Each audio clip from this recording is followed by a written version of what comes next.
Bonjour à tous. Hello, Good morning, everyone. press conference. Bienvenue à la conférence de presse d'aujourd'hui. Je passe la parole au ministre Jean-Yves Duclos. We will begin with Minister Jean-Yves Duclos. Hello, everyone. Joining us on this call.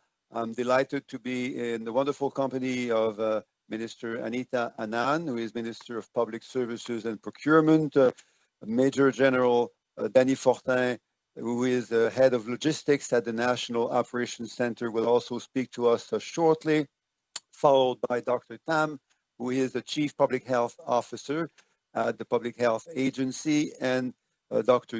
Howard New, who is Deputy Chief Public Health Officer at Canada's Public Health Agency. Before I turn to my colleague, Minister Anand, let me summarize briefly what the Prime Minister said this morning. First, that there is light at the end of the tunnel. We are obviously focused very much on the short-term epidemic and the crisis. We obviously also want to keep in mind that there will be an end in this tunnel, and that spring will come and better conditions for everyone will occur, and that will happen more quickly if we continue to look after each other, follow closely the public health advice, and not to travel. Le Premier ministre a été très clair tout à l'heure. The Prime Minister was quite clear earlier. The directives have always been the same. Avoid non-essential travel, certainly those outside the country, in order to protect your own health and also protect the health of those around you. General Fortin will have further information to share with us. However, the key objective is the same, is to vaccinate every Canadian that wants to be vaccinated by September.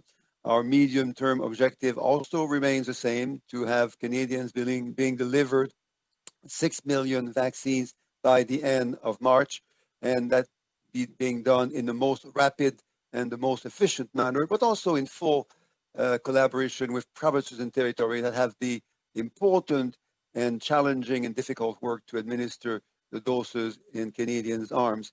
Et en terminant, le Premier ministre...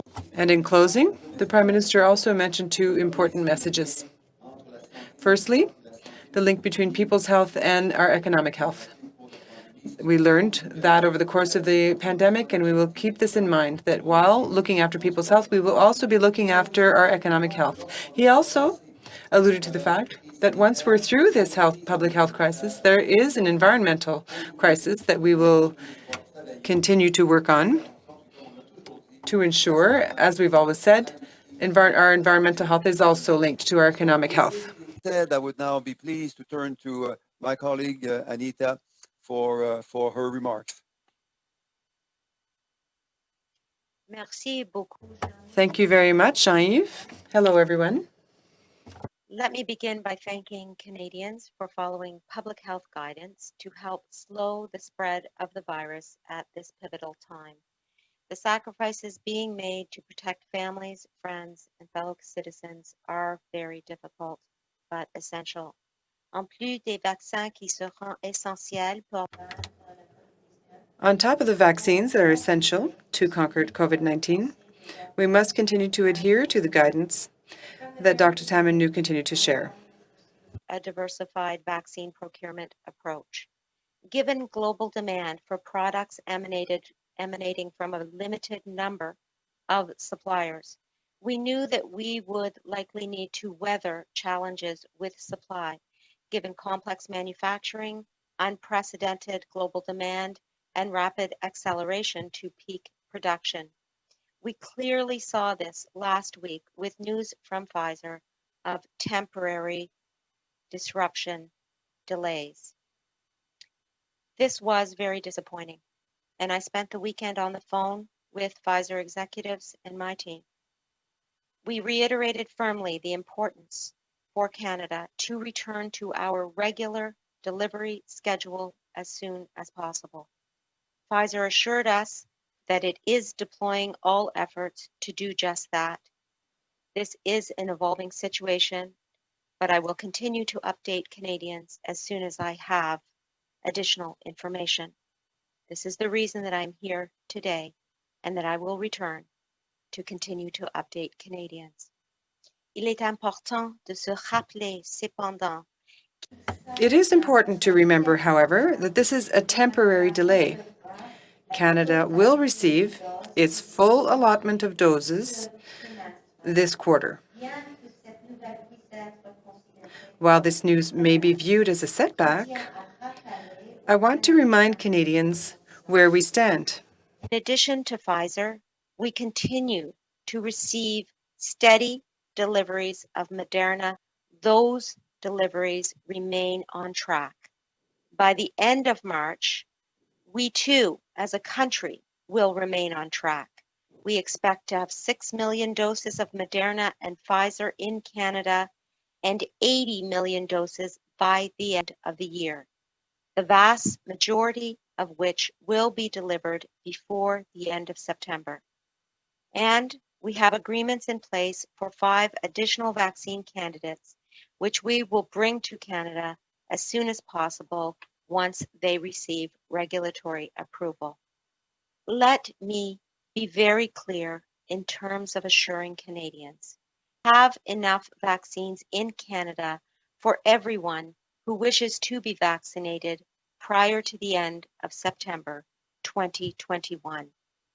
Over the coming months, especially into the spring, Canadians, including the provinces and territories, will begin to see a dramatic increase in vaccine deliveries. Au cours des prochains mois, surtout au printemps, Over the coming months, especially into the spring, Canadians will begin to see a dramatic increase in vaccine deliveries. we will see additional supply challenges along the way. And again, this is precisely why we have multiple agreements in place with multiple manufacturers. The road forward may not be as straight and smooth as we would like, but we will together cross the finish line. By working together, we will succeed. We will overcome COVID-19 and get through this together. Thank you so much. Magwech. Merci beaucoup. Merci beaucoup, Anita. Thank you very much, Anita. Major General Fortin.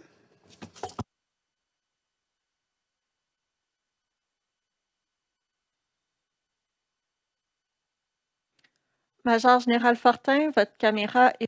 Major General Fortin, your camera and sound are both disabled.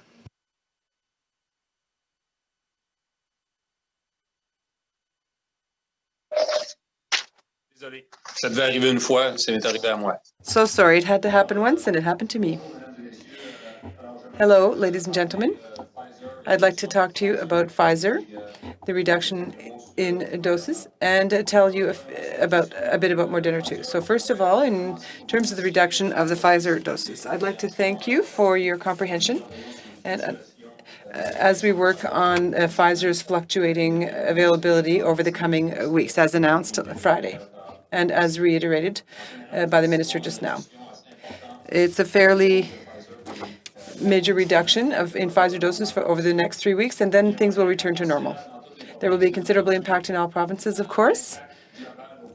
The overall impact over the coming month means that we'll receive 50% fewer doses than we expected, and this impact will vary from 1 week to the next. So this week, for example, as our delivery was about to leave the manufacturer's site in Europe, we will receive 82% of this week's allocation.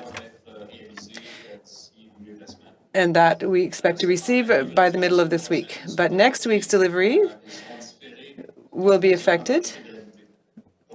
And Pfizer informed us this morning that there will be no shipping of the Pfizer vaccine during the week of January 25th. So whereas Pfizer's numbers will continue to stabilize in the coming weeks, things will bounce back up in February, and the numbers for the first 2 weeks of February have yet to be confirmed, but we are being assured that the doses we receive will be fairly distributed amongst the various countries. And we hope to receive an update from Pfizer this week as to the shipment we can expect during the first 2 weeks of February. And we will be able to share that with you by Thursday. We're closely following the situation.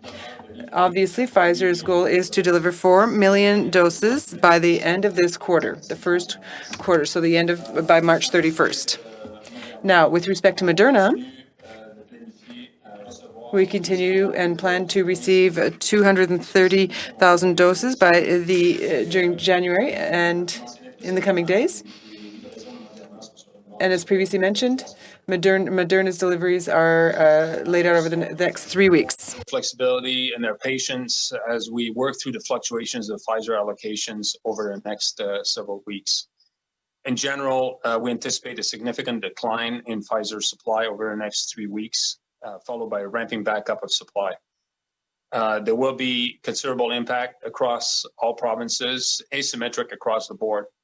The overall impact over the next month is in the range of 50% decrease of expected allocations. But this impact, as I said, will be asymmetric.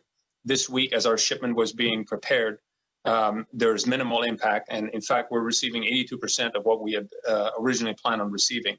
And that's the distribution is currently on the way, and we expect to have this done by mid to end week. However, next week's deliveries have been deferred by Pfizer in their entirety. To clarify, we're informed by Pfizer this morning that that the Pfizer vaccine to Canada in the week of 25 January. It will start back up in the first 2 weeks of February to expected numbers, modified numbers as we shared last week. So about half of what we had originally expected. But those numbers remain to be confirmed by Pfizer Canada. In fact, we have regular conversations with them, and we hope and we expect to have clarity on those numbers in time for Thursday with regards to the first and second week of February. Numbers are expected to go back up to what we had originally planned, and Pfizer continues to tell us that they expect to be able to deliver up to 4 million doses of Pfizer vaccine by the end of this quarter, so by the end of 31 March. A quick word on Moderna. Moderna is delivered on a 3-week cycle. We continue to plan on receiving 230,000 doses of Moderna product in the first week of February, and the follow-on shipments are unaffected at this time, and we'll continue to provide clarity on those numbers as we move forward. Merci beaucoup. Thank you very much. Merci beaucoup. Thank you very much, Major General Fortin. Dr. Tam. Bonjour à toutes et à tous. Good afternoon, everyone. Virtual press conference. My colleagues and I in Ottawa are trying to do our part in reducing contacts as much as possible. So there have been over 715,000 cases of COVID-19 in Canada, including 18,120 deaths and nearly 74,000 active cases across the country. So nationally, the average case count is now close to 6,700 new cases being reported daily over the past week, with a still increasing number of people experiencing severe illness. There are an average of about 4,775 individuals with COVID-19 being treated in Canadian hospitals. Over 880 of them are in critical care, and over 140 deaths are being reported each day. Canada continues to monitor for virus variants of concern.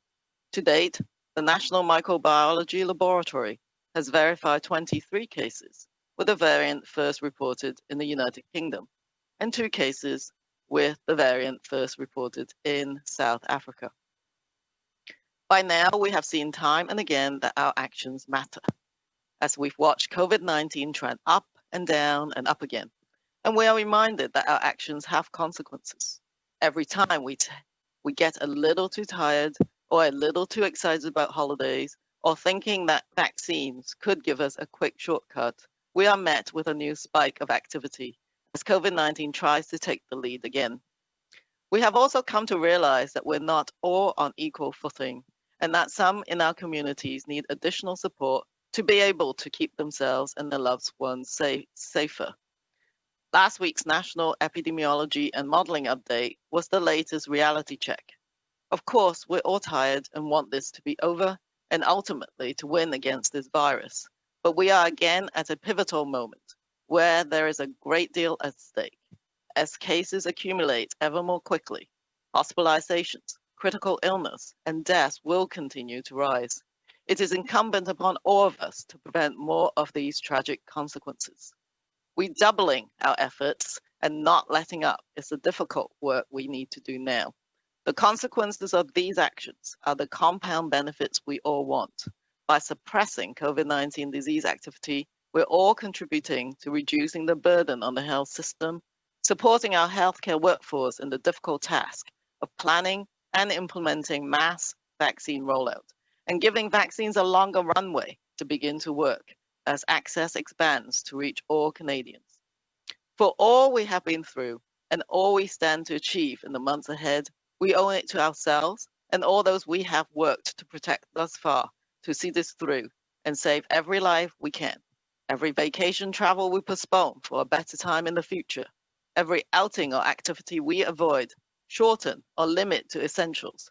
All the diligence we apply to hand washing, masking, and spacing ahead of the virus. This is the tough part of the COVID-19 marathon. Together, it will be easier. Thank you. Bonjour à toutes et à tous. Hello, everyone. There have been over 715,000 cases of COVID-19 in Canada, including 18,120 deaths and nearly 74,000 active cases across the country. Nationally, the average case count is now close to 6,700 new cases being reported daily over the past week, with a still increasing number of people experiencing severe illness. There are an average of about 4,775 individuals with COVID-19 being treated in Canadian hospitals, over 880 of whom are in critical care, and over 140 deaths are being reported each day. Canada continues to monitor for virus variants of concern. To date, the National Microbiology Laboratory has verified 23 cases with the variant first reported in the United Kingdom and 2 cases of the variant first reported in South Africa. By now, we have seen time and again that our actions matter. As we've watched COVID-19 trend up and down and up again, we are reminded that our actions have consequences. Every time we get a little too tired or a little too excited about holidays, or start wishfully thinking that vaccines could give us a shortcut, we are met with a new spike of activity as COVID-19 tries to take the lead again. We have all to realize that we're not all on equal footing and that some in our communities need additional support to be able to keep themselves and their loved ones safer. Last week's National Epidemiology and Modeling Update was the latest reality check. Of course, we're all tired and want this to be over, and ultimately want to win against this virus. But we find ourselves again at a pivotal moment where there is a great deal at stake. As cases accumulate ever more quickly, hospitalizations, critical illness, and deaths will continue to rise.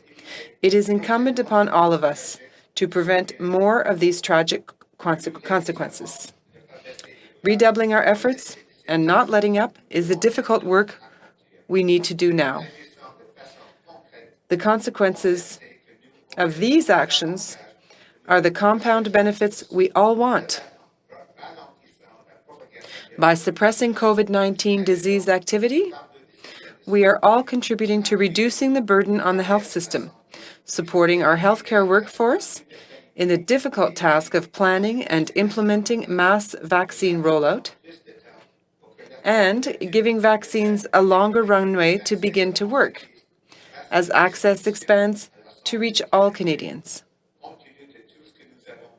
For all we have been through, and all we stand to achieve in the months ahead, we owe it to ourselves and all those we have worked to protect thus far to see this through and save every life we can. Every vacation travel we postpone for a better time in the future, every outing or activity we avoid, shorten, or limit to essentials, all the diligence we apply to hand washing, masking, and spacing helps to reduce spread of the virus. This is the tough part of the COVID-19 marathon. Together, it will be easier. Thank you. Merci beaucoup, Dr. Thank you very much, Dr. New. And now we are delighted to answer your questions. Thank you. We will begin a question period. And as a reminder, it's one question with one follow-up question each. Period. Every reporter gets one question and one follow-up question. All questions today will be on the phone. Opérateur, c'est à vous. Operator, over to you. The first question is from, la première question est de Rachel Haynes from CTV. Please go ahead, à vous la parole. Hi, everyone. Rachel Haynes here from CTV National News. I just want to go back to what we're talking about, how last week we were told that this was going to be equitable across all countries. However, now it seems that Canada is getting worse hit than European countries who have said over the weekend that they're now going to be getting their dosages and their vaccines restored next week. So what have the conversations been with Pfizer about this inequity that Canada seems to be experiencing, especially now as they're deferring the January 25th deliveries that we were supposed to be getting? Before I Well, turn thank to you. perhaps Anita, Go ahead.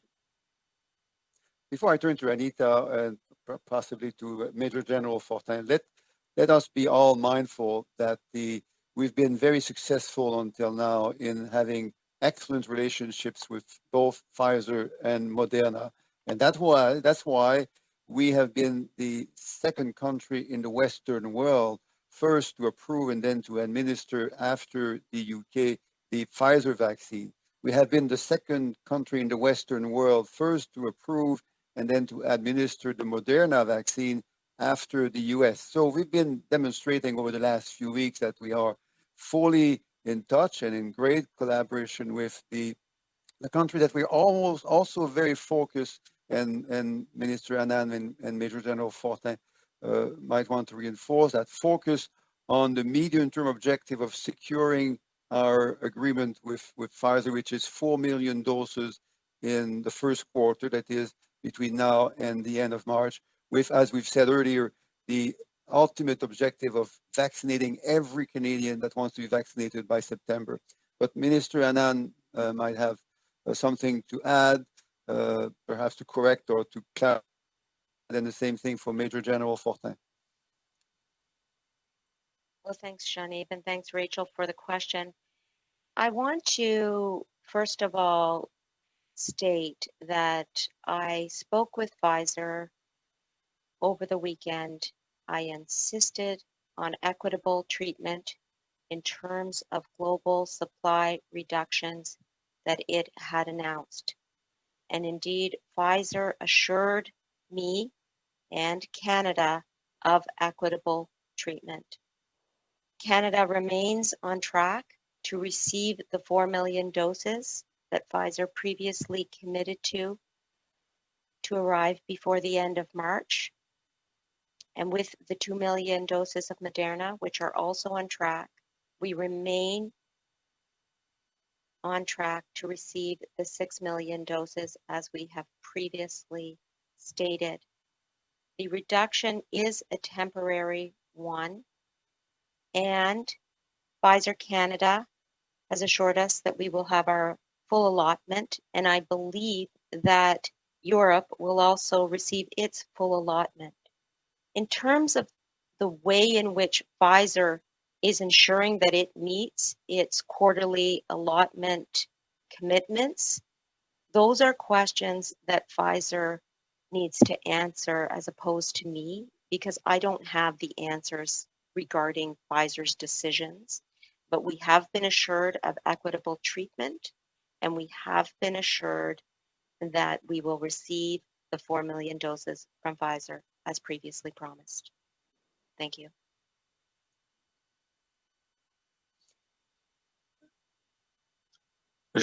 I can perhaps just complement Minister Anand's answer by saying that the discussions that we had all the way to this morning very much complement what Minister Anand has had in terms of clarifications from Pfizer. The manufacturer has reiterated that they're applying this significant reduction across the board. Some countries have been impacted more severely this week. We have not, very lightly impacted. Our impact is more severe next week. We're expecting to receive some. We're now seeing that our entire expected deferred for next week, and then the numbers will start to pick back up in the first weeks of February.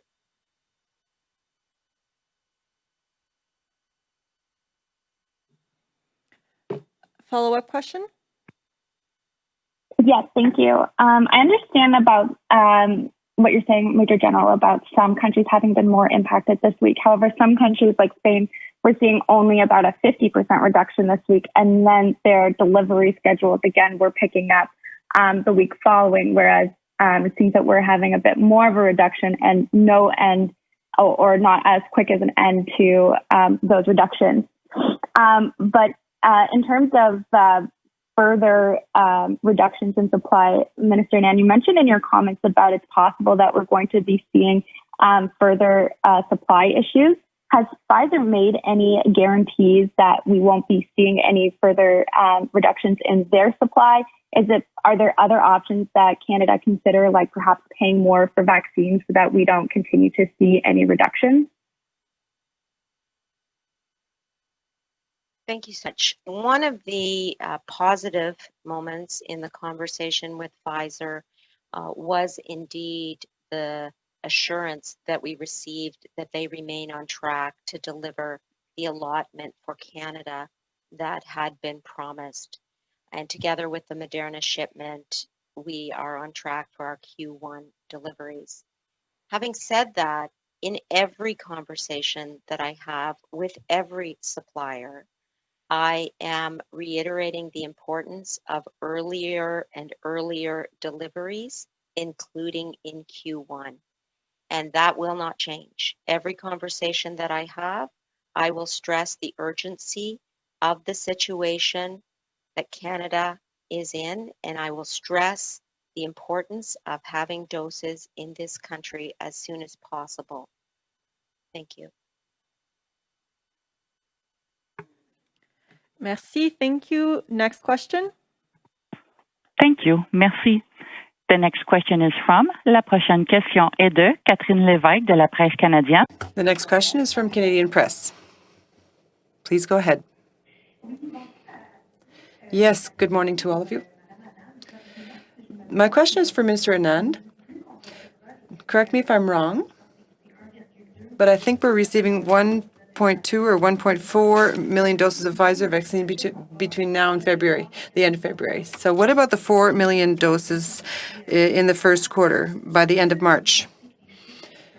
Do you think those numbers are going to go down?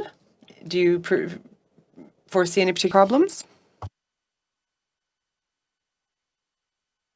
I will responding, and then I will hand it over to Major General Danny Fortin. In the first instance, I think we have to remember that the shipments that we are receiving have been allocated to Canada, and that chaque fournisseur essaie. And that each supplier is trying to meet their obligations under their contracts. It's very important for suppliers and for us as well. But at this time, I don't foresee further interruptions with these contracts or shipments because we've already spoken with Pfizer as to the importance of meeting their obligations towards us. We, in our conversation, stress the importance of sticking to the new schedule once it is ascertained, and ensuring that Canada receives the allotment of Pfizer doses that it has been promised. Mais comme j'ai dit déjà, But, as I've already said, it is also important to reinforce each time we speak with suppliers, with Pfizer, with Moderna, that we must receive the doses here in Canada. That is the most important thing for me. And I reiterate that every time I speak with our suppliers. And now, I will hand the floor to Major General Danny Fortin. Merci, Madame la Thank you, Minister. You know, since the beginning, since December 14th, we have received and delivered over 1 million doses of vaccine between Pfizer, Biotech, and Moderna vaccines, and that will continue. As I mentioned, we now have an obstacle, and the result of that obstacle is that we've received half the number of doses we were supposed to over the coming 4 weeks.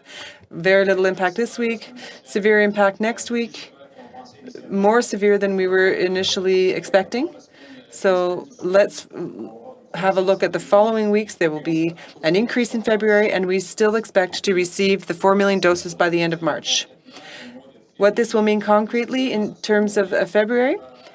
Well, of course, we will have fewer doses than we were anticipating at the beginning of the month, since they will come in at a slower rate at the beginning of February, but we expect the growth to ramp up by mid-February and going forward until the end of March. So they have to respect their contractual obligations. So there will be a substantial increase in weekly deliveries by Pfizer Biotech from mid-February to the end of March.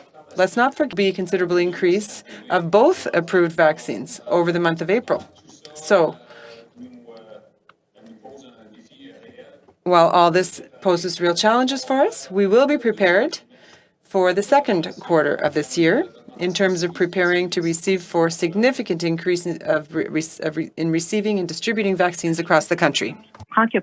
All right, so if I've correctly understood you, in the short term, with respect to the beginning of February, we still don't know how many doses we'll be receiving from Pfizer. And my follow-up question is still for you, Minister Annan. I would like to know, Quebec's decision to delay the dose for up to 90 days, did that complicate the negotiations with Pfizer? Is that one of the reasons that explains why we're finding it more difficult to explain to obtain explanations and answers from them?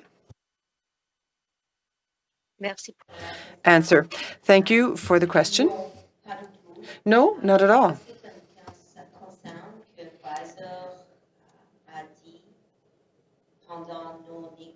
During our negotiations with Pfizer,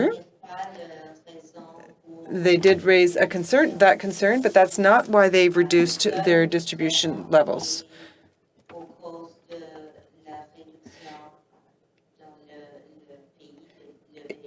It's due to a reduction in manufacturing in Belgium, and that is the only reason. Delivery has slowed. Merci. Thank you. Opérateur. Thank you. Merci. The next question is from La prochaine question est de David Thurton from CBC News. Please go ahead. À vous la parole. Hi, good morning, everyone. Just want to ask this question to Major General Danny Fortin. You said provinces will be affected asymmetrically by the Pfizer reduction. Does that mean that some provinces will get a greater per capita share of the vaccines that do arrive? How do you decide who gets more, who gets less? Can you just break that down for us, please?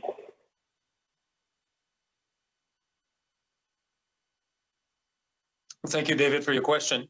When I mean asymmetric, it's due to the distribution per capita across the country that is done in multiples of trays of 975 doses. And you can only break it down so far. So provinces that were expected to receive one tray receive none. Those are receiving two. If you cut could receive one, and so on and so forth. So the impact will be felt more in some jurisdictions due to the overall number being different from one province to the next. But we are very mindful of that impact. And in fact, there are some adjustments that are made to follow-on shipments to adjust as a result of last-minute cuts that were made at the manufacturer that saw little to no reduction in some provinces and more severe in others, and will adjust back up for a per capita distribution. So we're very mindful of that, and that per capita distribution remains our overarching principle. Okay, thank you for that. And this is for Dr. Tam. It's a question about immunity. What percentage of immunity in the population would make it hard for the virus to find new hosts? I mean, and maybe you can give us an answer based on, immunizations that we've conducted in the past. Totally understand that, it's only been a couple months since we've had these new COVID-19 vaccines. So at what point might we expect to see the R number drop below 1? Can you provide your perspective on that, please? Yes, thank you for the question. And obviously right now, the main focus is to provide the initial vaccines to the most vulnerable populations at high risk and frontline health providers, so long-term care facilities. So one, might expect that as I said before, in a month or two, one would hope to be able to see the individual impacts, but also the activity perhaps in the long-term care facility to begin to be reduced, but that's what we're watching out for initially. What we don't know at the moment, and I do think data will be available, but we don't know the vaccine effectiveness in reducing infection as opposed to reducing disease. So we do know that the vaccines they had amazing vaccine effectiveness against disease or symptomatic infection. We do not know if they the degree to which they may reduce infection or asymptomatic illness, in which asymptomatic infection, in which case there is a chance that people who are vaccinated could still transmit to others. That is the unknown. Overall, though, the vaccine coverage to achieve population protection or herd immunity is expected to be probably somewhere closer to 60-70%. Now, having had virus variants more transmissible, you may actually have to have more vaccine coverage to achieve population immunity. So that's why we're conscious of the spread of these more transmissible variants.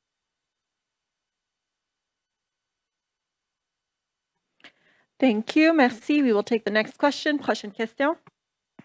Thank you. Merci. The next question is from La prochaine question est de Hélène Bugetti de Le Devoir. Question from Le Devoir. And I just would like to go back to this reduction of deliveries by Pfizer. Not so long ago, and bear with me, I don't recall exactly if it was few days or few weeks ago, Prime Minister Trudeau told provinces that it was not a good idea to keep in storage the second dose because we should not be afraid of delivery problems. And yet that's exactly what's happening now. So in light of this event with Pfizer, do you still think it's a good idea to administer all the doses provinces receive instead of keeping the second dose just in case? Well, thank you for the question. I want to stress that I'm the Minister of Public Services and Procurement. So the recommendations relating to second doses are not one that are within my portfolio at all. I will turn the floor over to Dr. Tam, who's a doctor, to answer the question. Yes, thank you for the question. So as at the outset, as we all know, this is going to be one of the most complex endeavors in public health history. And one of the reasons is, at least initially, these smaller amounts and the unpredictability of supply. Now, I think we need to anticipate the unexpected as people plan, provinces and territories plan the vaccine programs. So they need to take that into account. For sure, there had been some schedules that were provided to provinces by Major General Danny Fortin on a very regular basis. But I think one does have to prepare for uncertainties in the days ahead, as we've just seen. And so I think it is up to the provinces and territories to plan for that. The National Advisory Committee on Immunization and the Chief Medical Officers do support some flexibility in that dose interval given extraordinary circumstances, either based on epidemiology or based on the logistics and the vaccine supply. So that's how they will have to manage it. It's not easy, but that is part of the challenge as we implement. But I mean, mostly the decisions are in the hands of the provinces and territories. Well, as a follow-up, Dr. Tam, with due respect, we have not answered a question. Is it a good idea then to inject all the doses and not keep the second dose? And as a follow-up, I noticed that today you're holding a virtual meeting after 10 months of the pandemic. So I'm just wondering, why did you wait so long before switching to virtual? And should the Prime Minister and other premiers throughout the country do the same and switch entirely to virtual? So I think, the National Advisory Committee on Immunization have provided its recommendations and also the data that we know at this point. So the vaccine effectiveness, there is actually, quite promising signs that the first dose can provide protection to the population, but that you need a second dose for, maximizing that immunity as well as duration of immunity. So I think we will also get more information with time on the effectiveness of that approach. The recommendation is to, you can flexibly look at that interval for up to 42 days. But if that interval is surpassed, that data needs to be collected so that we can further understand this. But partly the decision is based on the province's epidemiology, where they want to cover more people, even if the first dose coverage in terms of vaccine effectiveness is not as good. There is some reasonable vaccine effectiveness, and so it's a balance between the number of people being vaccinated with the first dose and then following up with a second dose when you have the vaccine. So I think that's what the provinces are trying to balance at the moment. But that initial vaccine effectiveness after the first dose, particularly 14 days after that first dose delivery, does show some very positive direction in terms of efficacy. But it's just that there's a lack of clinical data, so data must be collected. And I think for the virtual meeting, we have been observing physical distancing in a giant room, with desks further apart, masking and hand hygiene. All of that has been observed in our on-stage virtual briefing. But we are very fortunate to have our IT colleagues help us set things up so that we can, add another additional option and layer of protection, particularly as we are in Ottawa, we're in Ontario, where the province has increased their public health measures in terms of more stringent public health measures. So we're just doing our part in observing that. But up to now, we have been observing all the other public health measures in terms of physical distancing, hand hygiene, masking, and in a very big room. Thank you.